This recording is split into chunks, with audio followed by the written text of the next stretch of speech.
Hey, Pipe fans, welcome back to Carl Cruz MMA today. We got a fun one for us. We got a former UFC fighter.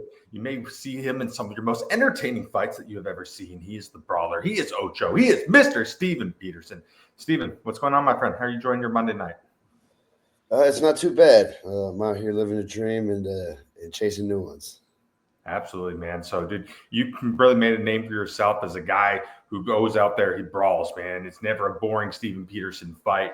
And it's kind of crazy when you look at the evolution and the growth of mixed martial arts. 20, 25 years ago, people called this human cockfighting. It wasn't legal at every single state. People thought it was like criminal activity. When you first started, man, do you have any crazy stories of maybe, mystery opponents fighting outside, fighting in bars? Do you have anything nuts? When I first started fighting, it was criminal activity. I was in high school, and I'd get a lot of fights.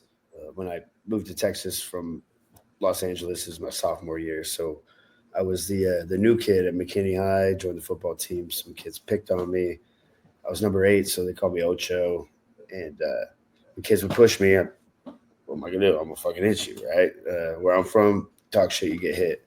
So, when somebody would bully me or put their hands on me, I'd go swinging on them. So got in a lot of fights that way, and then started fighting in the locker rooms, trying to get out, prevent myself from getting suspended from school. And, teachers heard about it, ended up being a big deal. So we started fighting in my backyard. And they couldn't do anything about it. It was mutual combat in the backyard. So made a name for myself doing that throughout high school. And when I started fighting, I was 17 when I had my first sanctioned fight. And it was in a bar. So they were smoking cigarettes in the bar.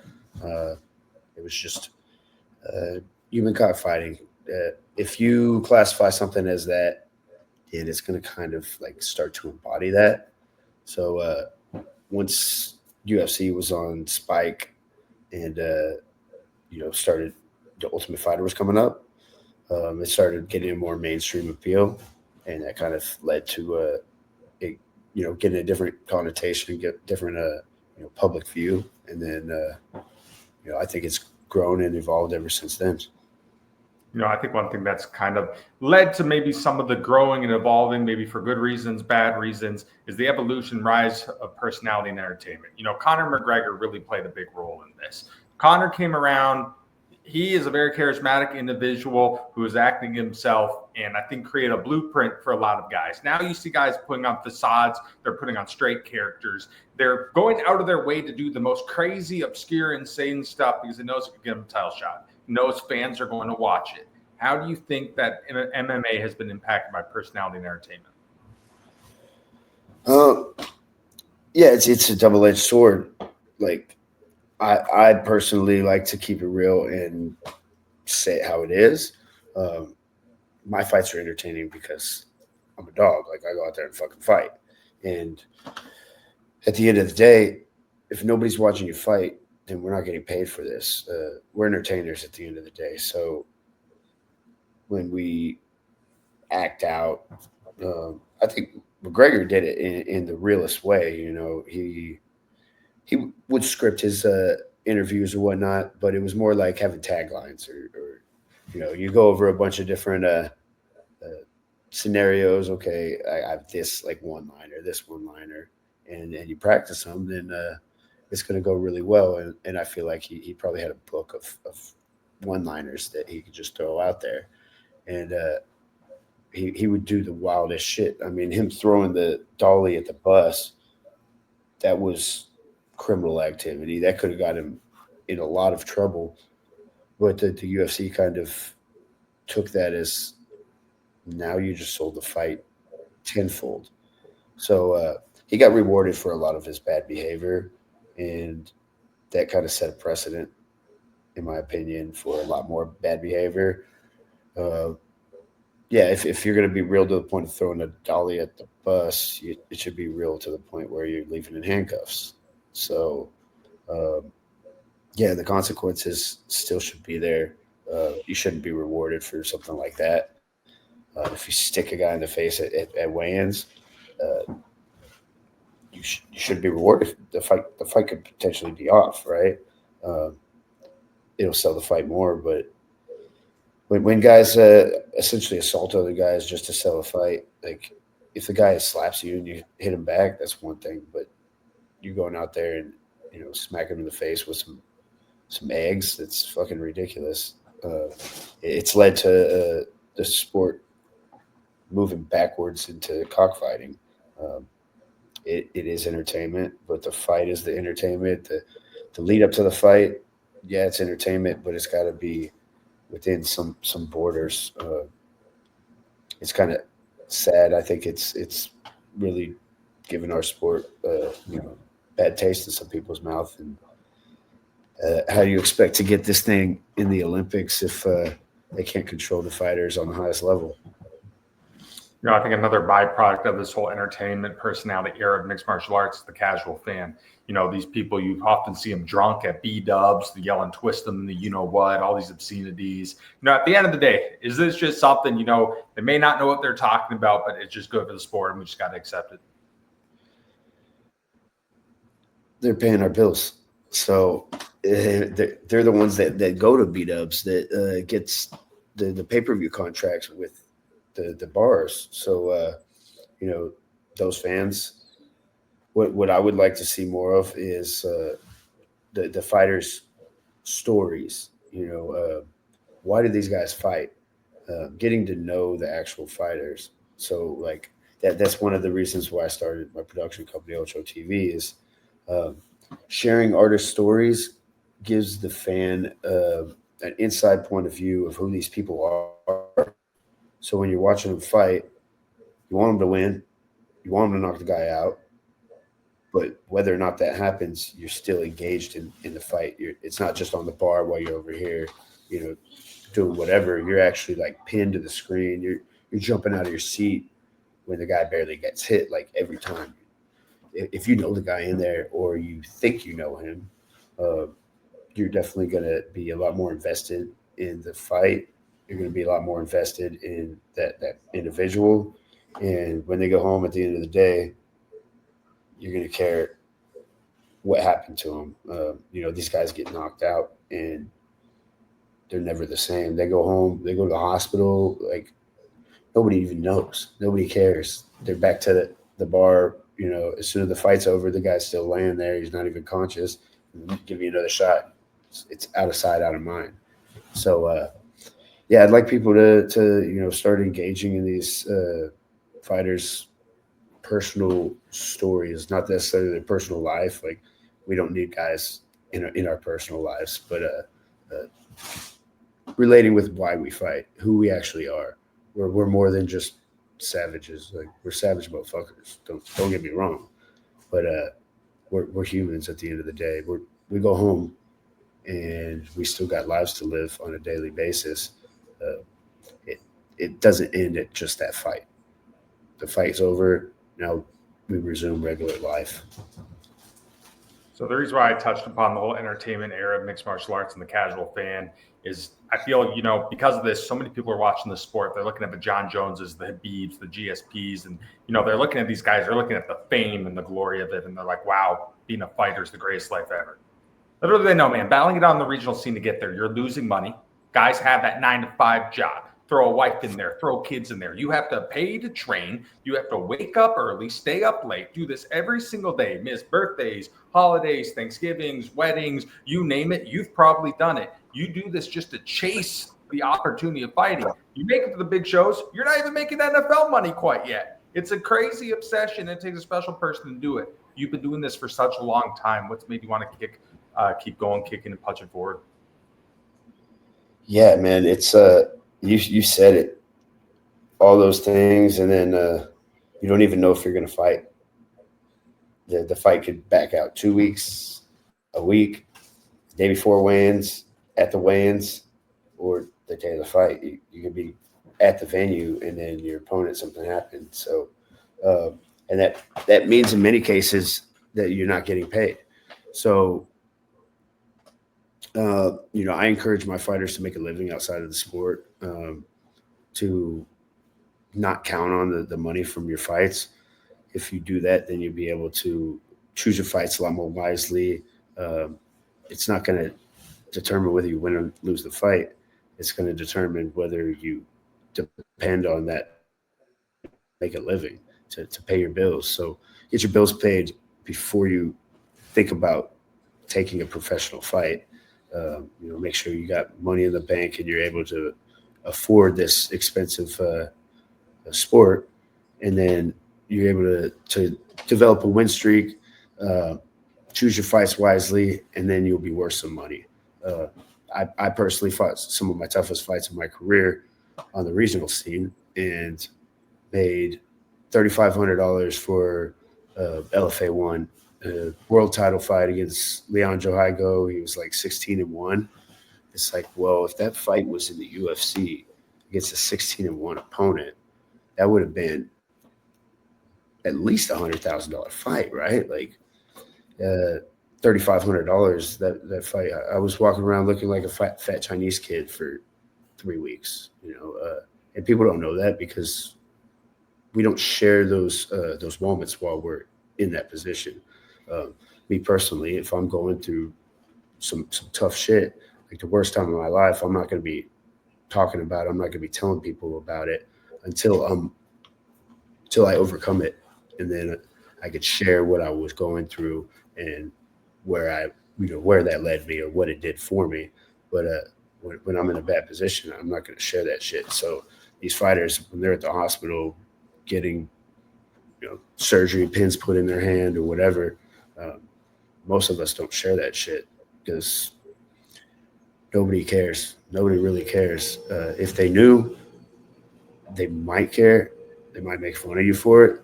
But if they actually cared about you, then they would care what you're going through, regardless of if they know exactly what you're going through. They would care after the fight when you go home. If they knew who you are, they would check on you. You know what I mean? For you, what does it mean to call yourself a martial artist? It means that I have so calling myself a martial artist, I really don't do that so much. I do that. I'm a fighter at the end of the day. I'm a fucking fighter. I've become a martial artist because it's a spectator sport. And the reason why I refer to it as being a martial artist is because the public perception of being a fighter, low life, whatever, a martial artist. Oh, it's classy. But being a martial artist or being a fighter, it's a form of therapy. It's expression. I'm able to turn violence into art. And art at the end of the day is expression, whether it's a painting, whether you're singing, playing the piano.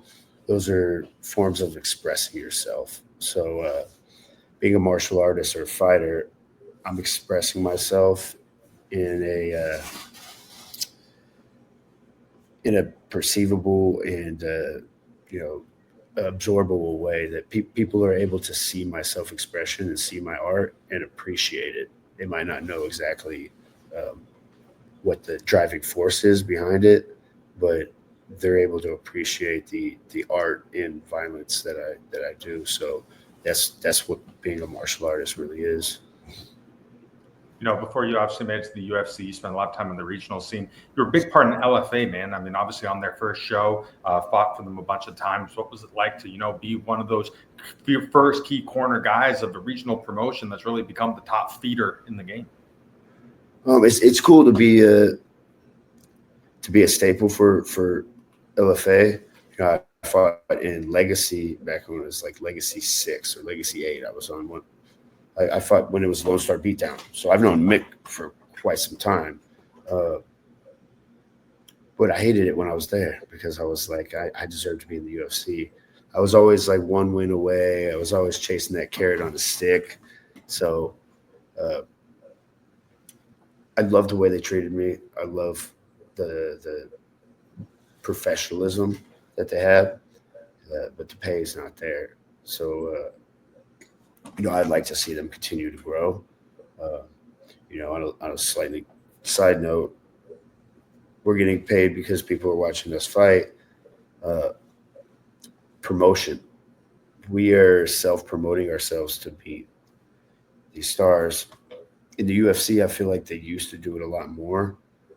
Is promote the fighters. Now we're a dime a dozen. Uh, you don't really get that spotlight. You get the stage, you get the spotlight, whatever, but you don't get that the story. You don't get to share your personal story. So if the leagues would do that more with the fighters, fighters would be more valuable because you would have more diehard fans, and I feel like that would bring a lot more non-casual fans. It'd be bring a lot more people in other industries to the sport as well. Like I would sell people that have never even seen an MMA fight tickets just because they train with me at Title Boxing or 7-Eleven. Like, oh, Brenda's kid is fighting, so they would come buy a ticket and support me. So people that know you personally, they'll come watch a fight even if they don't like fighting, and then as soon as they watch, they're hooked. First time we saw you on the UFC platform was the Dana White Contender Series. You took on Benito Lopez. Didn't go your way, but what were some of the takeaways from that opportunity? Man, that was a fucking brawl. That was a war. I feel like if it wouldn't have been on the Contender Series, it would have been a little bit different. But on Contender Series, especially that first season, they would sign one person a night. So I had to go forward. And that really just played into his game. I first 3 seconds of the fight, I went forward into a flying knee. And it's like, okay, well, I can't go side. I can't move around. I got to go forward because this is the fucking Contender Series. So led to a lot of damage in the first round. Obviously, I won the second round, and third round, the damage still showed. I felt like I won the third, but split decision against, alpha male teams, young prospect. There's no way it was going my way. I feel like it was about damn time that I got that platform, but it was too early at the same time. If it would have been Contender Series season 4 or 5, they would have picked me up. There's no doubt they would have picked me up even on a split decision loss. So Contender Series has grown. I think it's a great platform. I feel like it needs to be more open to the public, but I like the platform they had before. If it's not going to be open to the public, it should be not on a fancy stage. We didn't get walkout songs on when I was fighting on there. You got to go through the Ultimate Fighter doors. By the way, those are some of the thinnest doors I've ever seen in my life. I pushed it with my hands like this, and my hands went through the door. I would think these fighters fucking crazy punching the doors. They would make it look super dramatic, but I literally went like this to push the doors open, and the doors broke. Like crazy. It's all for TV. Following your time on the Contender Series, you found yourself back in the regional scene. What was that part like in your career? Knowing you were there, it not going your way, and find yourself back in the regional circuit. Well, Dana and Sean said, "Go get a win, and we'll pick you up." So basically, it was like, "All right, don't fuck this up." And I believe before I got picked up, it was like Christmas time, right around Christmas time. And I got offered a UFC fight on short notice. And it was like 4 days or some shit like that. And I was like, okay, let's go. I went to the gym and hopped in the sauna and started sweating my ass off, still drinking water and whatnot. But my body wasn't primed for that type of cut. And even though I was still drinking water, threw my electrolytes out of whack. And then I couldn't hold down water. Started having pain in the kidneys. It was like 3 a.m. I was still dry heaving. I drink a little water, puke it up. So I had to go get an IV and whatnot. And I was about to tell coach. And then the next morning he called me and he was like, hey, the fight's off the table. So it was like, good. I wouldn't have been able to fucking make it. But I used to destroy myself making weight, fighting at 135. and then eventually went up to 145 and started having trouble making 145. So led to some health issues that I'm not going to say too much about, but which led me to losing a lot of money in the UFC. And when that shit happens, it's like bitter, like you want to tell them like, hey, that happened because of this, but at the end of the day, you miss weight. It's an excuse. So you got to eat those L's and just keep it to yourself and just eat all that ridicule of being unprofessional. Because I used to fucking go off on people for missing weight. Like I would end up in the hospital if I was going to miss weight. I wouldn't even step on the scale. I'd be dead. Well, life happens and you get older and your body doesn't work quite the same, and you decide to step on that fucking scale before you keel over and die. Uh, it's led me to kind of eat my words on that. So, I still think it's very unprofessional to miss weight, but the UFC should be a lot more aware of people's health issues. And if you miss weight and you get fight of the night, like fight of the year candidate, it, you should still get a little cut of that. You know what I'm saying? Like 50 grand, um, not even being fully aware of the circumstances. Uh, talk to your medical team and see how this fighter was really doing. Um, he wasn't like if he's being a bitch and not wanting to go back in the room, that's one thing. But if you're doing everything you're supposed to do throughout your camp, going to PI, getting your vitamins and whatnot, and medical issues started rising during the weight cut, uh, you should still get a little bit of your bonus leading after the fight. That's you still went through that fucking fight in the fucking war. You put on the show. Missing weight needs some sort of punishment, but for it to be your bonus, that's you got your bonus from fighting, from putting on a performance. I feel like doesn't fit the crime. The punishment doesn't fit the crime. So uh, the crime or the punishment should be going into the fight. Maybe you lose a point going into the fight. All right, so now you're not going to win the decision. You got to go out there and fucking put this guy out. That would be a more just punishment for missing weight, in my opinion. Where were you when you officially got the phone call that you're being signed to the UFC? Well, so I had that one more fight I had to get before I got to the UFC.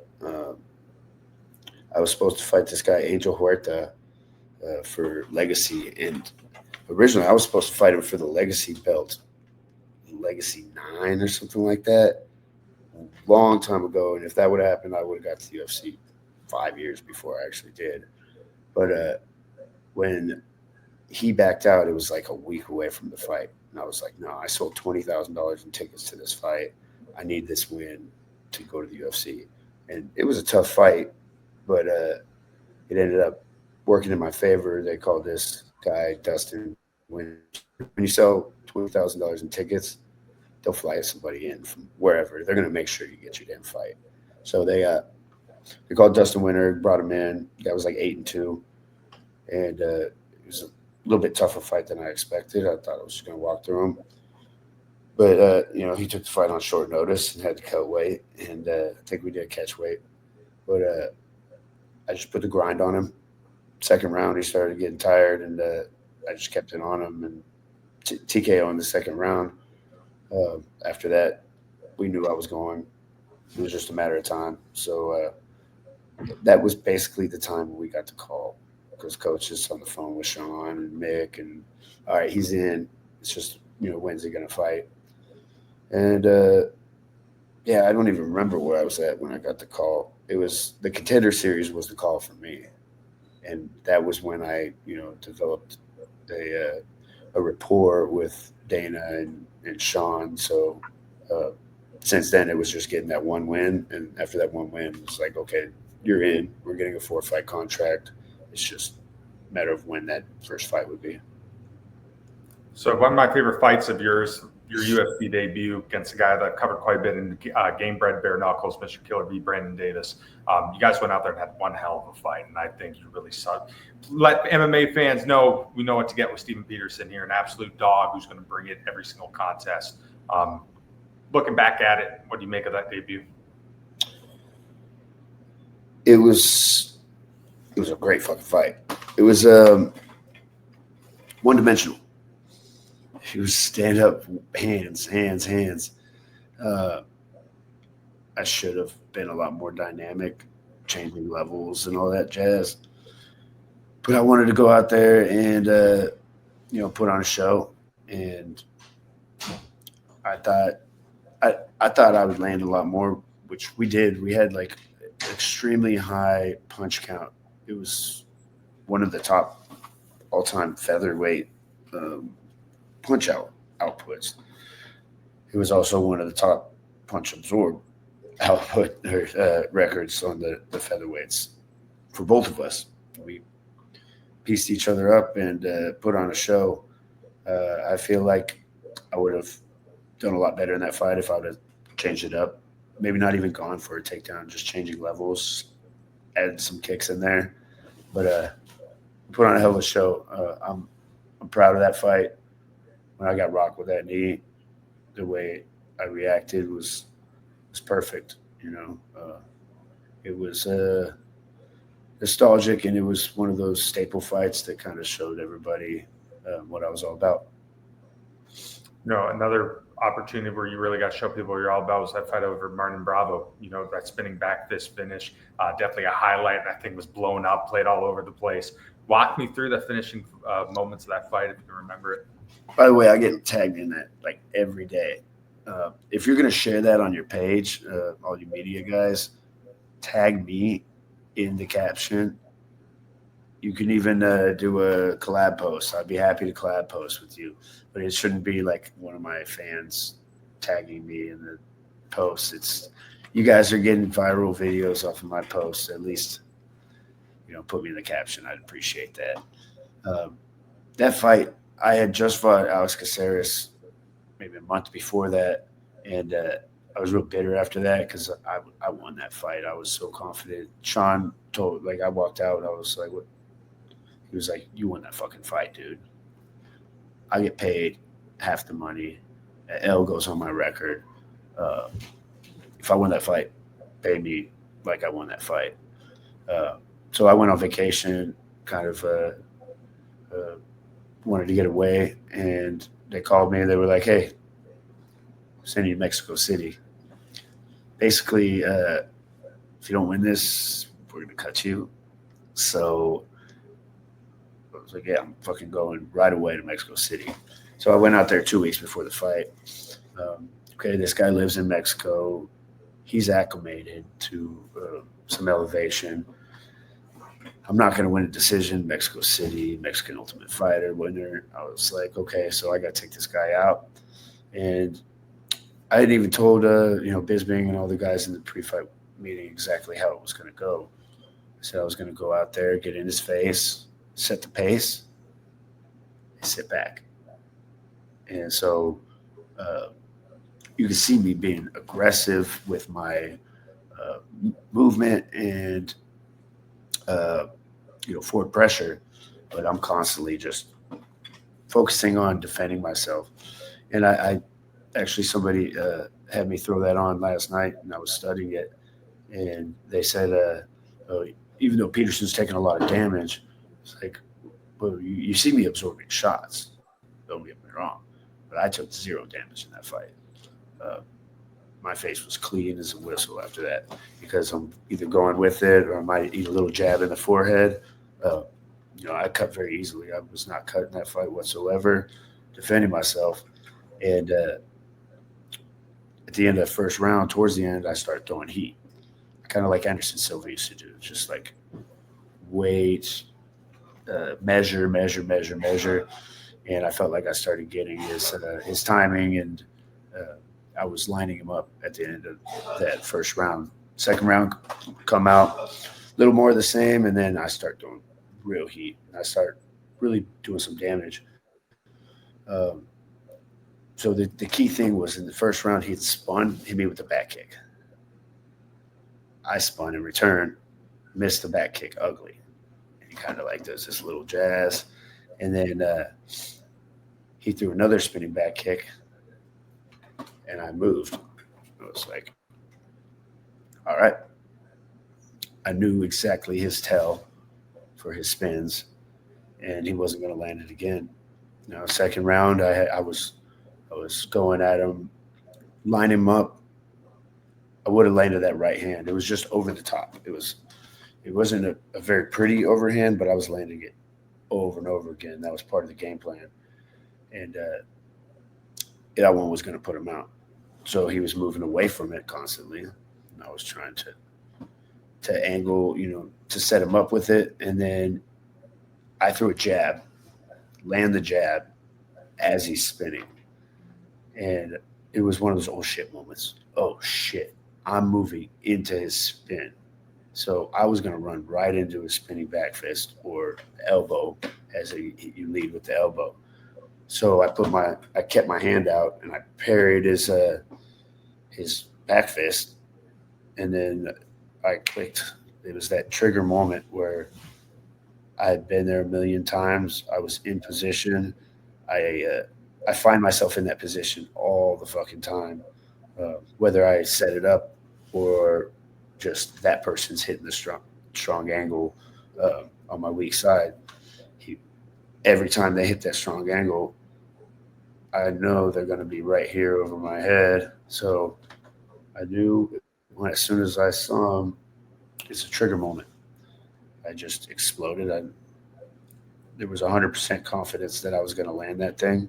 I've been throwing that move my whole career, and in the last 5 years or so, I've mastered it to where I'll throw it in the gym and not hurt somebody.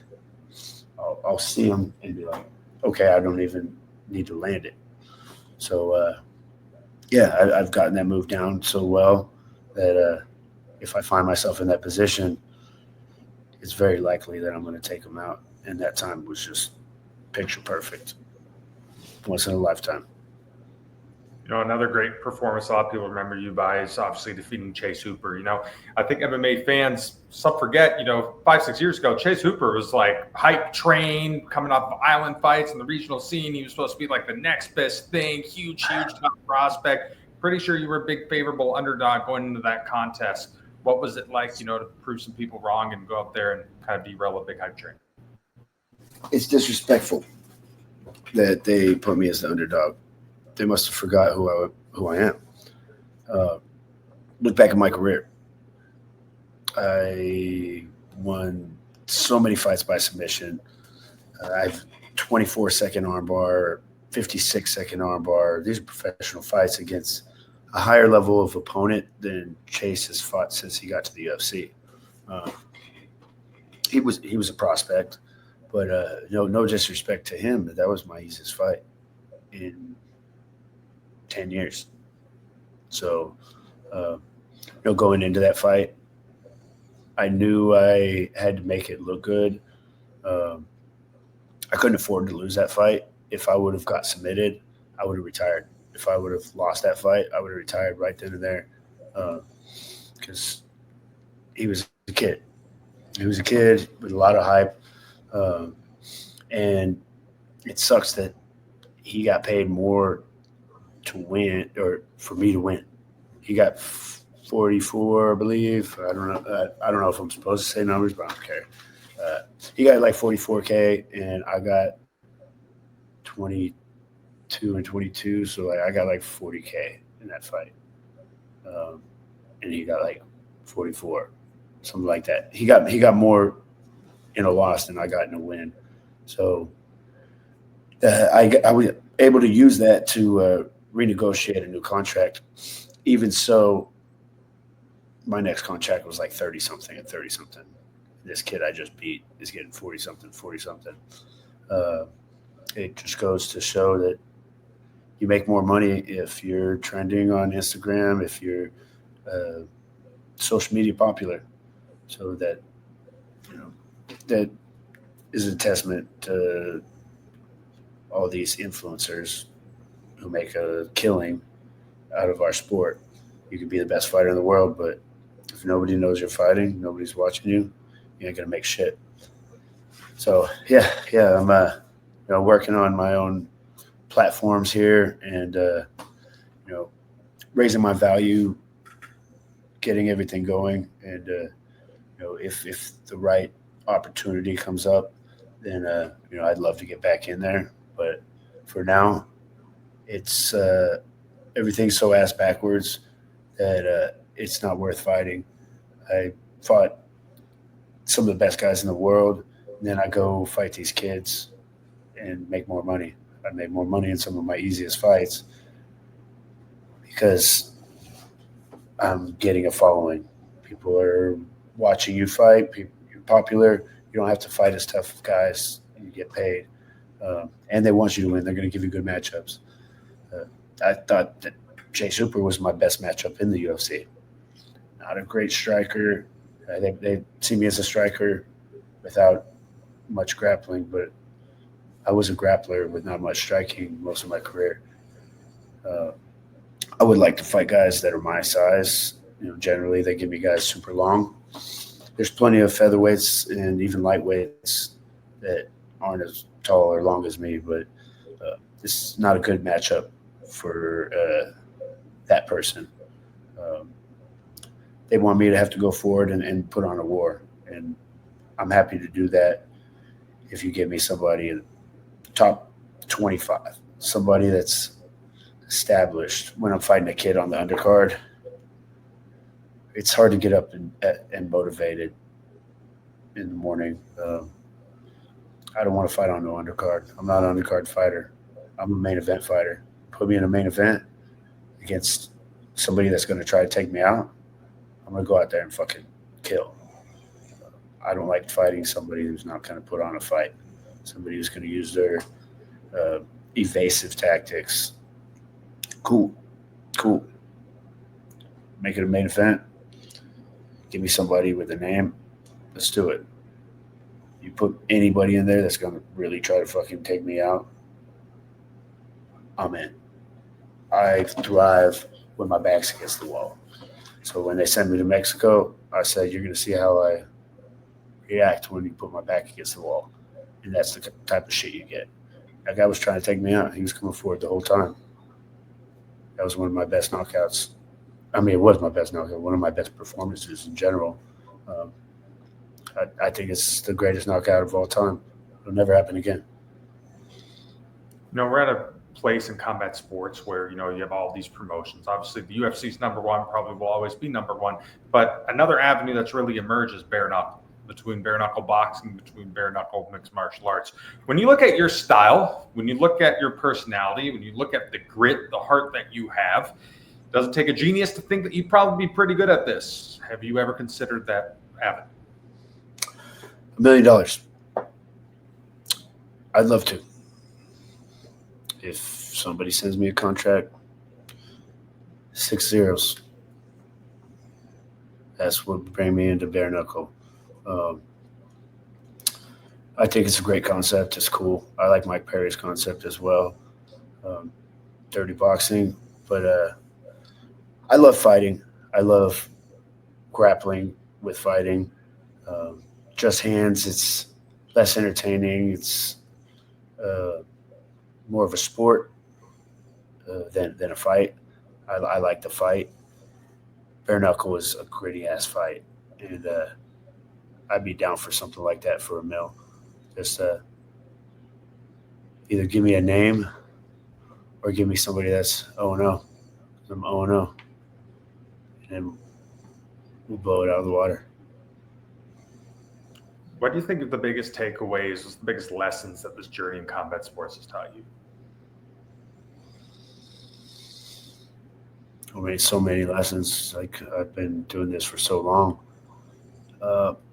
I'd say the most important lesson is there is no destination. They talk about the journey all the time, but you have your milestones. And I used to always look at the fight as the destination. If the fight doesn't happen, it'd be a big deal. Like, oh, I'd be all out of whack. And then when the fight did happen, I would be all out of whack. I'd be off. What am I going to do now? Like, okay, now I got to wait for another one. But I get out of shape and off the deep end. But when I realized that the destination is death, like there's no you have your milestones. But I started looking forward to every day. Going to the gym and being a martial artist kind of made me have better days instead of just putting my eyes on one date and every other day sucked until that date. And then if that date happened and I lost, it'd be a fucking terrible time. So just living in the moment. That's the conclusion. There's always live in now. If you live in now, then now will last forever. All right, Steven. Last question for you, my friend. So what are you up to these days? I know you have Ocho TV. You have a clothing company. Do you want to talk a little bit about what you've been doing? So OchoTV.net is our platform. You can go check it out. Use promo code 88 until they're all gone. It has a cap at like 88. It's $8.88 a month. We're uploading tons of new content coming soon. But go up there. You can watch our pay-per-views there. If you subscribe, you get all of our old pay-per-views, podcasts with Wolf of West Coast, Idle Time podcast in LA. We have other action sports and whatnot, and then some docu-series. My favorite one is called This Is Art, and it shows some musicians that we've worked with and fighters and the story outside of the octagon and outside of the stage, who these guys are. So doing that, and then F3L Events, Fight Fit Fighting League. It's a up-and-coming mixed martial arts fight league. We're putting these young up-and-coming fighters on the map and marketing them, sharing their story. So check that out at f3levents.com. Both pages were on Instagram at F3League and at Ocho_TV. Awesome, man. Well, hey, Steven, dude, I really appreciate your time, brother. It was awesome talking to you. I loved watching you fight. I love what you're doing now. Big thing what I'm trying to do is help promote you guys, help share the story. I feel like so many people watch this, but not enough people realize the sacrifices, really the journey that every mixed martial artist has to be on. Absolutely. I appreciate you doing what you're doing for the sport and for us as individuals. So, keep it up and, hopefully we can all grow together. Absolutely. Well, that's it for us tonight. I'm Carlo Perusa. He is Ocho. He is Mr. Steven Peterson. Take care, fight fans.